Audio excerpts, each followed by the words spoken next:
नमस्कार, आप देख रहे हैं देश की बात। मैं हूं नगमा। किसानों को ट्रैक्टर परेड की मंजूरी पुलिस से बातचीत के बाद जब मिली, उसके बाद से ही 26 जनवरी की ये ट्रैक्टर परेड को लेकर तैयारियां तेज हो गई हैं। सुबह से ही दिल्ली की सीमाओं पर ट्रैक्टरों का बड़ा काफिला है, क्योंकि इस ट्रैक्टर परेड में कुल 6 लाख ट्रैक्टर शामिल होने का दावा है। इसके अलावा मुंबई में आजाद मैदान से राजभवन के रास्ते तक मुंबई के किसानों ने भी अपनी ताकत दिखाई है। समय देकर भी राज्यपाल मुंबई के बाहर चले गए, इसलिए किसान उन्हें ज्ञापन नहीं दे पाए, बल्कि किसानों ने कहा कि ज्ञापन देने का कोई मतलब नहीं है। लेकिन इस बीच कृषि मंत्री नरेंद्र सिंह तोमर ने यह कहा है कि 26 जनवरी यानी गणतंत्र दिवस के दिन अगर किसानों की रैली नहीं निकलती तो अच्छा होता। कृषि मंत्री तोमर ने यह कहा है कि कुछ हालात ऐसे होते हैं जो नहीं चाहते कि समाधान निकले। ये बात सही है कि किसान संगठनों से बातचीत होती है, बातचीत पर कई बिंदुओं पर सहमति भी बनती है, लेकिन फिर समय के बाद वो चीज खत्म हो जाती है। तो इससे लगता है कि कुछ ऐसी स्थितियां बनती हैं जो नहीं चाहती कि किसान के हित में कोई प्रस्ताव फलीभूत हो पाए। लेकिन मुझे अभी भी आशा है कि सकारात्मक दिशा में काम करने वाले और सोचने वाले संगठन आगे आएंगे और इस दिशा में आगे बढ़ेंगे, और किसान के हित में सरकार पूरे खुले दिमाग से विचार करने के लिए तैयार है। मैं समझता हूं कि कुल मिलाके 26 जनवरी हमारा गणतंत्र दिवस है। इस दिन के अलावा किसी और दिन को भी चुना जा सकता था, लेकिन उन्होंने आंदोलन की घोषणा की। अब पुलिस प्रशासन उनसे बातचीत करके शांतिपूर्वक वो आयोजन संपन्न हो जाए और किसी प्रकार की घटना दुर्घटना न हो, ये चिंता किसान यूनियन की भी है, चिंता प्रशासन की, पुलिस की भी है। और अलग अलग जगहों पर दिल्ली की जो अलग अलग सीमाएं हैं, वहां पर किसान डटे हुए हैं और ट्रैक्टर परेड की इजाजत मिलने के बाद कल के लिए तैयारियां जोर शोर से चल रही हैं। हजारों की तादाद में ट्रैक्टर यहां पर अलग अलग सीमाओं पर जुटे हैं। सबसे पहले सिंघू बॉर्डर की बात करते हैं। हमारे साथ हमारे सहयोगी मुकेश जुड़े हुए हैं, मुकेश सिंह सेंगर। सिंघू बॉर्डर पर स्थिति क्या है इस समय मुकेश? और हर जगह ही लंबी कतारें ट्रैक्टर्स की लगी हुई हैं। परमिशन के बाद से तैयारियां जोर शोर से चल रही हैं, तो इस समय कितनी आप बता सकते हैं कि कितने हजारों ट्रैक्टर वहां पर क्या लाइन लगाकर खड़े हैं? कल की क्या इनका यहां पर कार्यक्रम रहेगा?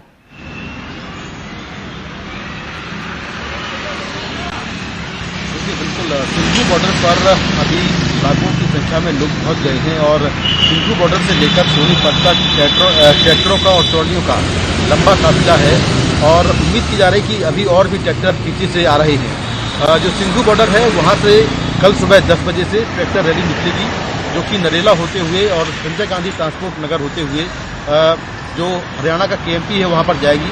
ये रूट टोटल 62 किलोमीटर का होगा। इसकी तैयारी के लिए करीब 3000 वॉलंटियर्स लगा दिए गए हैं, जो कि 4 तरह के वॉलंटियर्स होंगे। एक स्पेशल वॉलंटियर्स होंगे जो कि किसान नेता है वो उनकी सुरक्षा में रहेंगे। एक ट्रैफिक वॉलंटियर्स होंगे जो ट्रैफिक संभालेंगे। एक महिला वॉलंटियर्स होंगी जो कि महिलाओं को देखेंगी, और एक जनरल वॉलंटियर्स होंगे जो कि सामान्य अलग अलग जगहों पर तैनात रहेंगे। तो इस तरह से 3000 वॉलंटियर्स तैनात किए गए हैं। लेकिन जिस तरह से यहाँ पर भीड़ बढ़ती जा रही है, उसे देखकर ये जरूर चिंता हो रही है सबको, चाहे वो किसान नेता हो या दिल्ली पुलिस हो, कि आखिर इतनी बड़ी भीड़ को मैनेज कैसे किया जाएगा। अगर भीड़ में किसी ने भी छोटी मोटी हिंसा की तो ये बड़ा रूप ले सकती है, और इसीलिए जो चिंताएं हैं वो काफी ज्यादा हैं। खासतौर से पुलिस पहले ही कह चुकी है कि जो किसानों की ट्रैक्टर रैली है उसमें पाकिस्तानी आतंकवादी और खालिस्तानी टेररिस्ट गड़बड़ी फैलाने की फिराक में हैं। तो ऐसे में सबसे बड़ी चिंता यही होगी कि आखिर जब इतने बड़े पैमाने पर लोग यहाँ पहुंच गए हैं और ट्रैक्टर लेकर लोग पहुंचे हैं, तो उनको व्यवस्थित कैसे रखा जाए, डिसिप्लिन में कैसे रखा जाए, इसको लेकर पुलिस लगातार किसान नेताओं से मीटिंग्स कर रही है। और पुलिस ने ये भी कहा है कि जो रैली के रूट होंगे वहां पर बड़ी संख्या में पुलिसकर्मी तैनात होंगे, ड्रोन कैमरे से नजर रखी जाएगी, और अगर कोई गड़बड़ी फैलाता है तो उसको किसी भी हालात में बख्शा नहीं जाएगा। जी, टीकरी बॉर्डर का क्या हाल है शरद? और ये भी समझना चाहेंगे आपसे कि जैसा मुकेश भी बता रहे हैं कि बहुत बड़ी संख्या में लोग आ गए हैं, जिसको लेकर पुलिस और किसान नेता चिंता में हैं कि इतनी बड़ी संख्या में जो लोग हैं उनको किस तरह से नियंत्रित किया जाएगा, इस भीड़ को कहीं कुछ गड़बड़ ना हो। साथ साथ जब बॉर्डर्स पे किसान जुटे हैं और परेड निकलेगी, लेकिन उसके पहले आज भी जो तमाम जनजीवन है, जो ट्रैफिक आम लोगों का है, क्या उस पर भी असर पड़ रहा है? क्या आप बताएंगे कि लोगों को इन रास्तों का अवॉइड करना चाहिए या कल की स्थिति क्या रहेगी?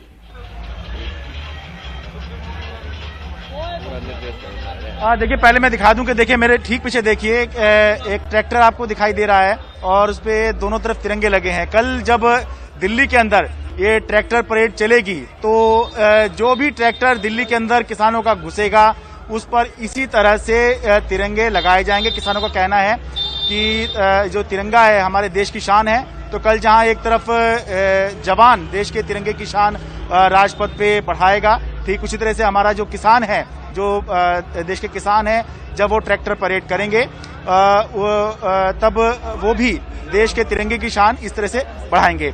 पहले मैं कुछ बात करा देता हूं किसानों से। थोड़ा ये बताइए कि कल आप लोगों ने क्या प्रोग्राम रखा है, किस तरह की तैयारी आप लोगों की है? कल हमारी तैयारी है दिल्ली में परेड निकालने की। ट्रैक्टर अकेला जाएगा, इंजन के एक साइड में राष्ट्रीय ध्वज होगा, एक साइड में भारतीय किसान यूनियन का झंडा होगा। शांति प्रिय हम यात्रा निकालेंगे। जहां तक हमको सरकार ने स्थान दिया गया है वहां को यात्रा निकालेंगे। कोई किसी प्रकार की दंगा फसादी नहीं होगी और शांति प्रिय निकालेंगे। परेड करके और फिर वापस अपने इसी स्थान पर आ जाएंगे। इसी स्थान पर आ जाएंगे। ठीक है, पूरी शांतिपूर्ण रैली करेंगे हम। पूरी शांतिपूर्ण रैली करेंगे हम। एक पास हमारे जवान टैंक दौड़ेंगे, एक पास हमारे ट्रैक्टर चलेंगे। ठीक है, हाँ, ये किसान का हमारा गड्ढा है। ठीक है। नगमा, जहाँ तक देखिए टीकरी बॉर्डर की बात है तो यहाँ से किसान दिल्ली में घुसेंगे, बिल्कुल बॉर्डर पे ही बैठे हुए हैं। दिल्ली हरियाणा बॉर्डर है ये, तो यहाँ से दिल्ली के अंदर घुसेंगे और यहाँ तक मैं टीकरी की बात बताऊँ तो नांगलोई से नजफगढ़, नजफगढ़ से होते हुए बहादुरगढ़ और वापस घूम फिर के अपने इसी स्थान पर ये आ जाएंगे।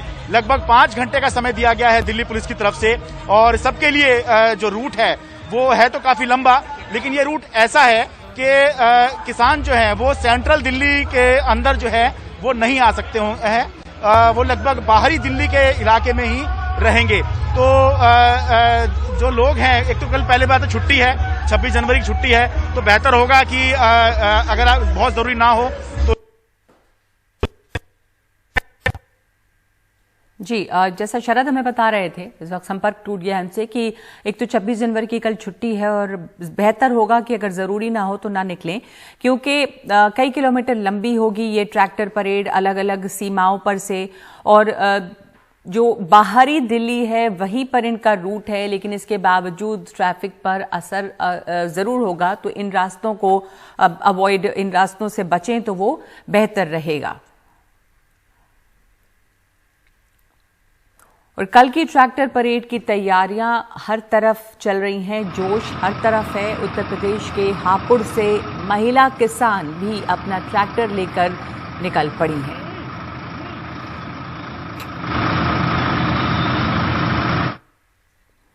और इसके साथ गाजीपुर बॉर्डर की स्थिति क्या है, हम आपको इस रिपोर्ट में पहले दिखा दें, फिर हम अपने सहयोगी से बातचीत करेंगे। गाजीपुर बॉर्डर से भी कल 11 बजे के बाद किसानों की ट्रैक्टर परेड निकाली जाएगी और ये यहाँ पर किसानों का ये कहना है कि ये परेड गाजीपुर बॉर्डर से अक्षरधाम मंदिर और फिर उसके बाद आनंद विहार होते हुए अप्सरा बॉर्डर और हापुड़ चुंगी होते हुए वापस दताई तक जाएगी। लेकिन हजारों गाड़ियों के इस परेड की सुरक्षा एक बड़ा मसला है। देखिए रवीश रंजन शुक्ला की ये रिपोर्ट।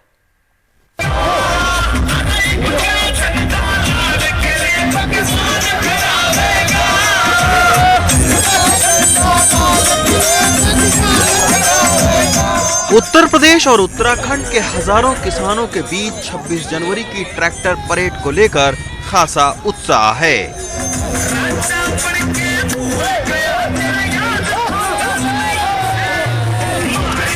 लेकिन किसान नेता और प्रशासन ट्रैक्टर परेड की सुरक्षा को लेकर चिंतित हैं।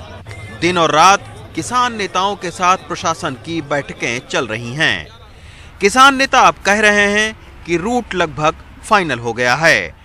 ट्रैक्टर परेड गाजीपुर बॉर्डर से अक्षरधाम फ्लाईओवर से यू टर्न लेकर आनंद विहार से होते हुए अप्सरा बॉर्डर, फिर हापुड़ चुंगी से होते हुए दुहाई तक जाएगी। बातचीत हुई, शांति से ये पूर्ण रूप से रहेगा और मार्च यहाँ पर जो वो परेड निकलेगी वो शांतिपूर्ण तरीके से निकलेगी। अरे हो रही वो बात हो रही, चल रहे अक्षरधाम वाला चलाएंगे। किसान लगातार लाइन में खड़े होकर अपने ट्रैक्टरों और गाड़ियों का रजिस्ट्रेशन करा रहे हैं।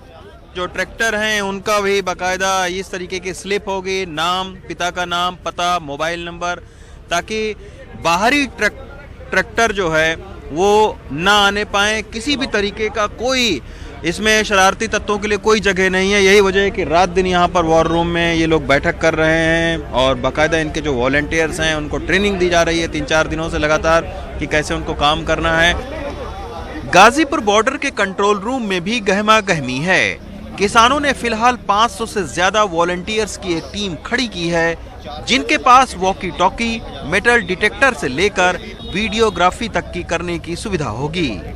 परेड को 9 सेक्टर में बांटकर पुलिस और वॉलंटियर्स परेड की साझा निगरानी करेंगे। 300 से ज़्यादा हमने वॉलंटियर की टीम जो है हमने तैनात कर दी है। हर एक टीम जो है 30 टीमें हमने लगा रखी हैं रिकॉर्डिंग के लिए कि इतने जोन से लेके इतने जोन तक ये वाली टीम रिकॉर्ड करेगी। जब यहाँ से काफिला चले जाएगा बिल्कुल वीडियो रिकॉर्डिंग हमारी रहेगी। लगभग मैंने 25 पेट्रोलिंग कारें तैयार कर रखी हैं उसके लिए। 30 बाइकों का इंतजाम कर रखा है कि जिससे वॉलंटियर्स के पास बाइक रहें। ऊपर टी शर्ट है ब्लू कलर की, वो सभी वॉलंटियर्स के पास रहेगी। वॉकी टॉकी रहेंगे उनके पास और एम्बुलेंस की सुविधा ये भी सब उनके वॉलंटियर्स के पास ही रहेगी। गर्म दिमाग के नौजवानों को समझाने के लिए सिर्फ वॉलंटियर्स ही नहीं बल्कि रुद्रपुर से गुरु अनूप सिंह जैसे धर्मगुरुओं को भी बुलाया गया है। वो युवाओं में खासे लोकप्रिय हैं। वो लगातार नौजवानों से शांति बनाए रखने और अनुशासित रहने का संदेश दे रहे हैं। व्यवस्थाएं हैं सुरक्षा की और व्यवस्था की, अन्य अन्य कमेटियां बना दी गई हैं। बाबा जी हैं अनूप सिंह जी और आपके दिशा निर्देशन में यहाँ काफ़ी अच्छा एक काम किया जा रहा है कल की रैली को लेकर के। गाजीपुर बॉर्डर पर किसानों के जत्थे अब करीब 3 से 4 किलोमीटर तक फैले हैं। दूर दराज इलाकों से लगातार किसान अपने ट्रैक्टर और गाड़ियों से पहुंच रहे हैं। किसान नेता और प्रशासन दोनों की यही कोशिश है कि किसानों का परेड शांतिपूर्ण तरीके से निकले। गाजीपुर बॉर्डर से राकेश के साथ रवीश रंजन शुक्ला, एनडीटीवी इंडिया। रवीश रंजन शुक्ला हमारे साथ इस वक्त जुड़े हैं गाजीपुर बॉर्डर से। रवीश, स्थिति इस समय वहां पर क्या है? कल की तैयारियां जोर शोर से हैं, हजार ट्रैक्टर तैनात हो गए होंगे, तो ये इस वक्त किस तरह की वहां पर तैयारी है और कल का क्या कार्यक्रम है और उसके पहले क्या ट्रैक्टर सारे लाइंड अप होंगे यहाँ ये इस रूट पर या इसके आसपास के जो रूट हैं उन पर क्या असर पड़ेगा? आज देखिए नगमा, ये शाम की तस्वीर मैं आपको दिखाऊं, यूपी गेट से लेकर कौशाम्बी तक अब आप ये जो है आप वो देख सकते हैं ट्रैक्टरों की एकदम कतार लगी हुई है। दोपहर तक ये सारे ट्रैक्टर नहीं थे, ये अभी तकरीबन 2 घंटे के भीतर इतने सारे यहाँ पर ट्रैक्टर आए हैं। और मैं जिस वक्त यहाँ पर खड़ा हूँ, यहाँ से तकरीबन 2 किलोमीटर दूर यूपी गेट है और अगर मैं दूसरे साइड आपको दिखाऊँ तो यहाँ पर भी 2 किलोमीटर दूर यूपी गेट तक पूरा जो है वो ट्रैक्टर ट्रालियां यहाँ पर खड़ी हैं। हजारों की तादाद में लोग यहाँ पर इकट्ठा हुए हैं और यूपी गेट से लेकर और लाल कुआं तक हमें पता चल रहा है कि इतना बड़ा काफिला जो है वो ट्रैक्टर ट्रालियों का, दूसरी गाड़ियों का यहाँ पर लगा हुआ है। ये एक बहुत बड़ी चुनौती है पुलिस प्रशासन के लिए भी, नेताओं के लिए भी, जो किसान नेता हैं, कि आखिर सुरक्षा को कैसे सुनिश्चित किया जाएगा, क्योंकि इसमें तमाम सारी जगहों से लोग यहाँ पर आए हुए हैं। तो तकरीबन 1000 के करीब में वॉलंटियर्स की भर्ती की गई है। उन वॉलंटियर्स के पास में वॉकी टॉकी रहेगा और जो है जो मेटल डिटेक्टर होता है वो रहेगा, ताकि कोई हथियार लेकर जो है उनके जुलूस में ना आने पाए। बाकायदा हर ट्रैक्टर का रजिस्ट्रेशन करवाया गया है। ट्रैक्टर के मालिक का नाम, मोबाइल नंबर, उसका नंबर जो है वो पता लिखाया जा रहा है। और ये तकरीबन 8 काउंटर लगे हुए हैं और 8 काउंटर पर लगातार भीड़ भी है। तो जो ट्रैक्टर की कतार है वो आज रात तक और भी यहाँ पर पहुँचेंगी। अब देखना होगा कि कल आखिर जो पुलिस है और जो किसान नेता हैं वो कैसे शांतिपूर्ण तरीके से इस पूरे ट्रैक्टर परेड को निकालते हैं। जहां तक बात रही रूट की, तो आज तकरीबन 3 से 4 घंटे बैठक हुई है। उसके बाद में जिला प्रशासन ने कहा है, जो राकेश टिकैत के मुताबिक, राकेश टिकैत का ये कहना है कि अक्षरधाम मंदिर के पास वो गाजीपुर से शुरू करेंगे और अक्षरधाम मंदिर के यू टर्न से होते हुए आनंद विहार होते हुए अप्सरा बॉर्डर और उसके बाद में जो हापुड़ की चुंगी है वहां से फिर ये वापस आएगा और लाल कुआं होते हुए फिर ये गाजीपुर बॉर्डर आएगा। तो इसके आसपास के इलाकों में जाने से बचें कल, क्योंकि ये तकरीबन 15 से 20 किलोमीटर का ये काफिला होगा और इसको 5 से 6 घंटे लगेंगे इस पूरे ट्रैक्टर परेड को। तो आप समझ सकते हैं कि दिल्ली से गाजियाबाद या फिर मेरठ की ओर जाने वाले, हापुड़ की ओर जाने वाले लोग जो है वो कल सतर्क रहें, जब तक बहुत ज़्यादा ज़रूरी ना हो इन रूट से ना निकलें, क्योंकि यहाँ पर आपको लंबा ट्रैफिक जाम देखने को मिलेगा जी। जो किसान नेता हैं उनका ये कहना है कि बाकायदा ट्रैक्टर की नंबरिंग की गई है, कौन सा ट्रैक्टर कहाँ पर खड़ा होगा, उसकी क्या पोजीशन होगी, ये सब के बारे में एक विस्तृत उन्होंने प्लान बनाया है। नगमा जी, तो जैसा बता रहे हैं रवीश कि अगर बहुत जरूरी न हो तो इस रास्ते पर नहीं निकलना चाहिए, वही बेहतर होगा, क्योंकि लंबी कतारें लग चुकी हैं ट्रैक्टर्स की और आज रात तक ये लाइन और भी ज्यादा लंबी होगी। धन्यवाद आपका रवीश, इस पूरी विस्तार से जानकारी देने के लिए। इस समय हम एक ब्रेक ले रहे हैं।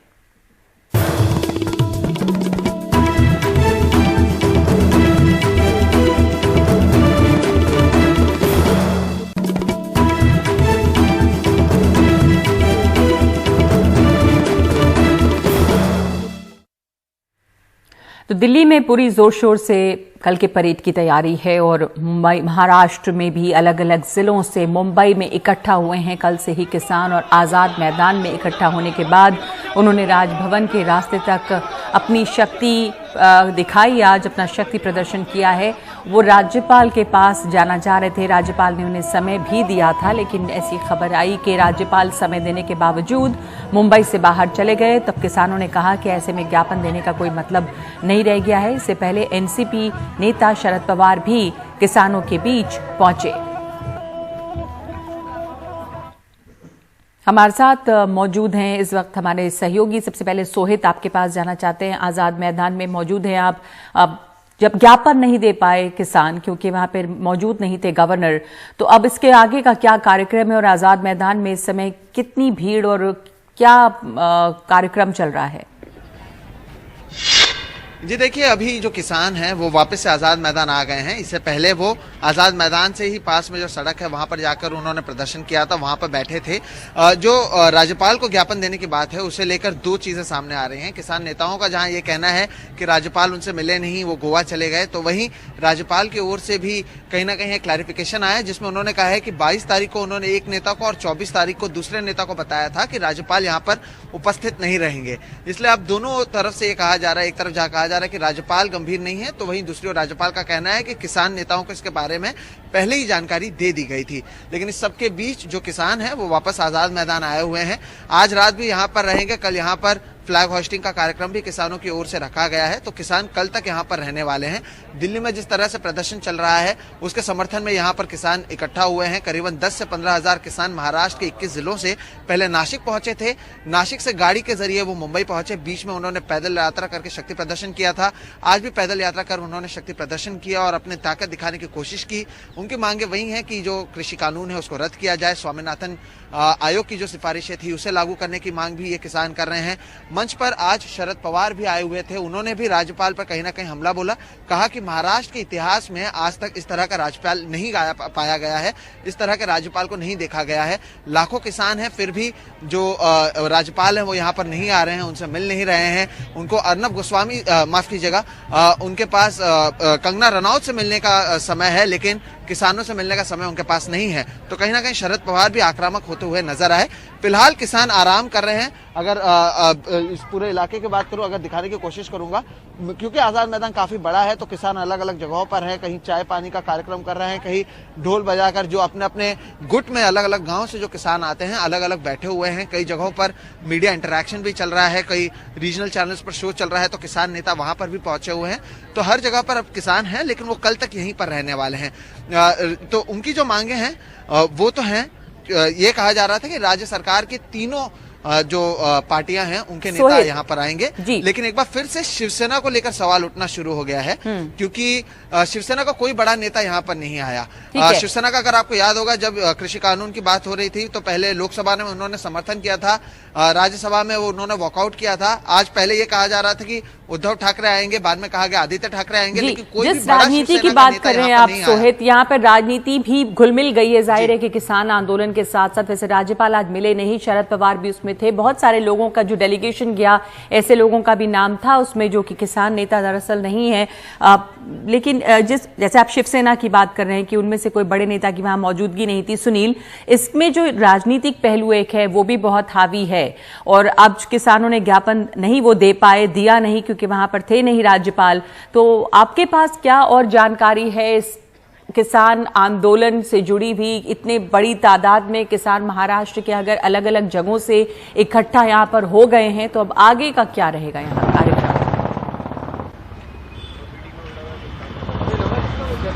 देखिए, आंदोलन तो एक तरह से सफल रहा, जिस तरह से उन्होंने अपनी ताकत दिखाई है, उनको दिखाना था।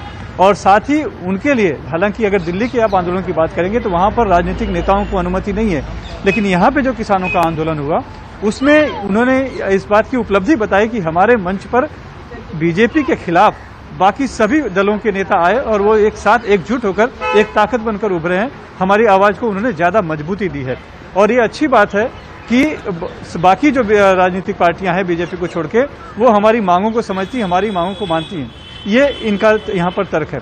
रही बात आंदोलन की, आंदोलन भले ही आज वो राज्यपाल से मिल नहीं पाए, उन्होंने वो निवेदन खुद होकर फाड़ दिया और अब यहाँ पर इस मैदान पर बैठे हैं। कल जो है कि सुबह जो है राष्ट्रध्वज का मतलब झंडा वंदन होगा, कल 26 जनवरी है, गणतंत्र दिवस है, और उसके बाद यहाँ का आंदोलन तो समाप्त कर दिया जाएगा आजाद मैदान का।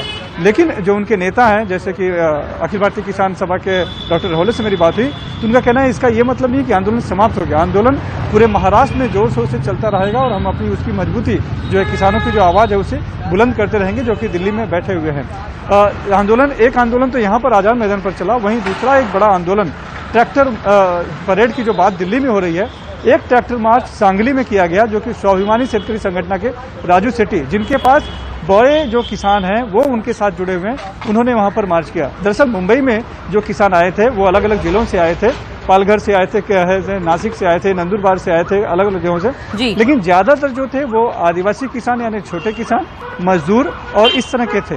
तो ये एक बैनर के तहत आए थे जो कि कम्युनिस्ट पार्टी के तहत है, लेकिन यहाँ पर राजनीतिक पार्टियों को जगह दी गई और उसको एक मजबूती प्रदान की गई, ये उन्हें बताया गया है। तो दोनों में थोड़ा सा अंतर है दिल्ली के और मुंबई के आंदोलन में। जी, धन्यवाद आपका सुनील, और बहुत बहुत धन्यवाद सोहित इस जानकारी के लिए। इस समय देश की बात में हम एक ब्रेक ले रहे हैं।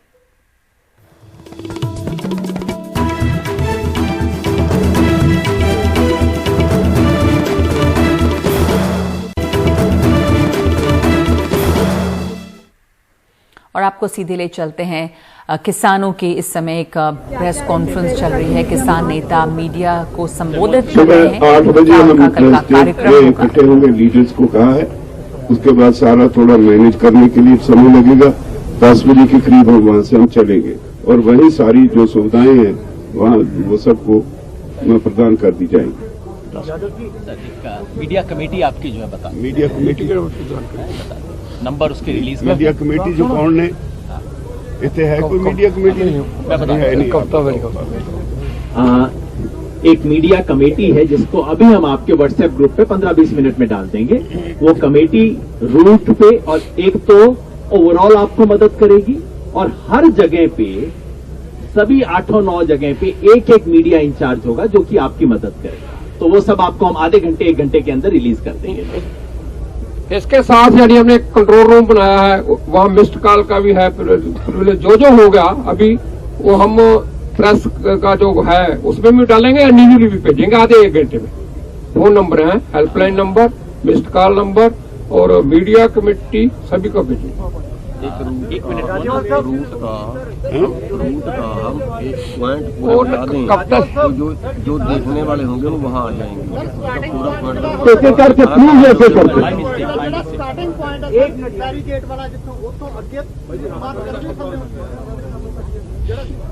बैरिकेड हटाइए, आगे मार्च करेंगे। राज्यपाल साहब, दिल्ली पुलिस ने just a minute sorry Delhi राज्यपाल साहब ਨੂੰ ਮੇਰਾ ਸਵਾਲ ਹੈ। राज्यपाल साहब, दिल्ली पुलिस ਨਾਲ ਤੁਹਾਡੀ ਰੂਟ ਨੂੰ ਲੈ ਕੇ ਜੋ ਡਿਸਕਸ਼ਨ ਹੋਈ ਹੈ, ਜਿਹੜੀ ਉੱਥੇ ਦੀ ਜਿਹੜੀ ਡੈਮੋਗ੍ਰਾਫੀ ਹੈਗੀ ਆ ਜਿਹੜੇ ਰੂਟ ਤੇ, ਉਹਨੂੰ ਨੇ ਦੇਖਦੇ ਹੋਏ ਜੋ ਹਾਦਸੇ ਹੁਣ ਤੱਕ ਛੋਟੇ ਤੁਸੀਂ ਕਿਤੇ ਐਲੀਮੈਂਟ ਫੜੇ ਨੇ, ਟਿਕਰੀ ਵੀ ਕੁਝ ਫੜੇ ਗਏ ਨੇ, ਇਸ ਦੀ ਮੱਦੇਨਜ਼ਰ ਦਿੱਲੀ ਪੁਲਿਸ ਨੇ ਤੁਹਾਨੂੰ ਕਿਹੜੇ ਪੈਰਾਮੀਟਰ ਦੇ ਅੰਦਰ ਕਿਸ ਤਰ੍ਹਾਂ ਦੀ ਇੰਸ਼ੋਰੈਂਸ ਦਿੱਤੀ ਹੈ ਬਈ ਤੁਹਾਡਾ ਟਰੈਕਟਰ ਪਰੇਡ ਤੇ ਕੋਈ ਡਿਸਟਰਬੈਂਸ, ਜੇ ਕੋਈ ਬਾਹਰੋਂ ਕੁਝ ਡਿਸਟਰਬੈਂਸ ਹੋਏਗੀ ਤਾਂ ਸਟੇਟ ਅਕਾਊਂਟੇਬਲ ਹੋਏਗੀ, ਕਿਸ ਤਰ੍ਹਾਂ ਦੀ ਇੰਸ਼ੋਰੈਂਸ ਦਿੱਤੀ? ਅਸੀਂ ਉਹਨਾਂ ਨੂੰ ਕਿਹਾ ਵੀ ਤੁਹਾਡੀ ਜ਼ਿੰਮੇਵਾਰੀ ਹੋਏਗੀ, ਪਰ ਅਸੀਂ ਕਿਸੇ ਦੇ ਉੱਤੇ ਡਿਪੈਂਡ ਨਹੀਂ ਕਰਦੇ, ਸਾਡੇ ਆਪਣੇ ਵਲੰਟੀਅਰਸ ਹੋਣਗੇ, ਅਸੀਂ ਸਭ ਨੂੰ ਕਿਹਾ ਹੈ। ਉਹਨਾਂ ਨੇ इंश्योरेंस हमने अपने किसानों को बोला कि अपने ट्रैक्टर पे वही लोग बिठाएं जिनको वो अच्छी तरह से जानते पहचानते, नए जिसको वो जानते नहीं उसको अपने ट्रैक्टर पे मत बिठाएं। देखिए, जब हमें परमिशन देते हैं तो उसमें निहित है ये बात कि उनको, बेशक हम अपने उस पर डिपेंडेंट है, अपने वॉलंटियर्स के ऊपर तो अपनी 100 से ज्यादा एम्बुलेंस दी हैं, but government will be responsible अगर वो नहीं कुछ करेगी तो। इसलिए जो हमको परमिशन मिली है उसमें उनकी रिस्पॉन्सिबिलिटी है ही।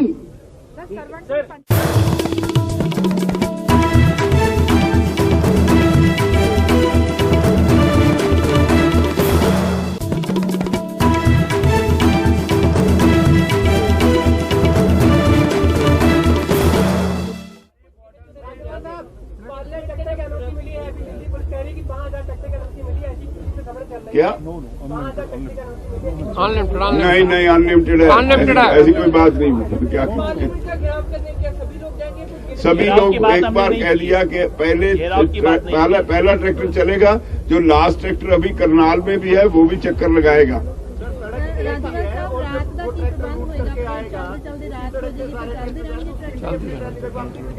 वापसी फिर ये KMP काहे के लिए है, इसको इस पे कब्जा कर लेंगे। Okay, thank you please.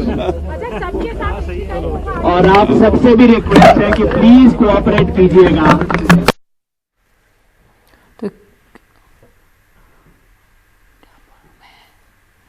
Singhu border पर किसान नेता जो हैं वो इस समय मीडिया से बातचीत कर रहे थे। कल ट्रैक्टर परेड की तैयारियां जोर शोर से चल रही हैं और लाखों की उम्मीद ये है कि लाखों ट्रैक्टर इसमें हिस्सा लेंगे। दिल्ली की अलग अलग सीमाओं पर ट्रैक्टर पहुंच चुके हैं कल से ही, और कई रास्तों पर, बल्कि जैसे NH-44 और जो भी दिल्ली में रास्ते आ रहे हैं बाहर की तरफ से, वहां पर कई किलोमीटर लंबा जाम भी लगा हुआ था कल तक। अब जब ट्रैक्टर रैली की इजाजत मिल गई है उसके बाद ये तैयारियां जोर शोर से चल रही हैं, लेकिन काफी बड़ी तादाद में लोग इकट्ठा हो चुके हैं, इसलिए सुरक्षा व्यवस्था की चिंता भी बनी हुई है किसान नेताओं में भी कि सब कुछ शांतिपूर्ण तरीके से हो सके। गणतंत्र दिवस के मौके पर इस बार भी राजपथ पर एक भव्य परेड होगी। हालांकि कोविड की वजह से इसमें बदलाव किए गए हैं। इस बार परेड जो है वो विजय चौक से शुरू होकर नेशनल स्टेडियम तक जाएगी, जबकि हर बार परेड राजपथ से शुरू होकर लाल किले तक जाती थी। इस वजह से इसकी लंबाई करीब 8 किलोमीटर की बजाय इस दफा सिर्फ 3 किलोमीटर के आसपास ही रहेगी। हमारे साथ हैं गणतंत्र दिवस परेड के उप कमांडर मेजर जनरल आलोक कक्कर। सर, इस बार गणतंत्र दिवस समारोह में क्या खास होगा राजपथ पर? इस बार जैसे मैंने बताया, हम 18 कंटिजेंट लेकर आए हैं, जिसमें 16 मार्चिंग कंटिजेंट होंगे और 2 एनिमल कंटिजेंट होंगे।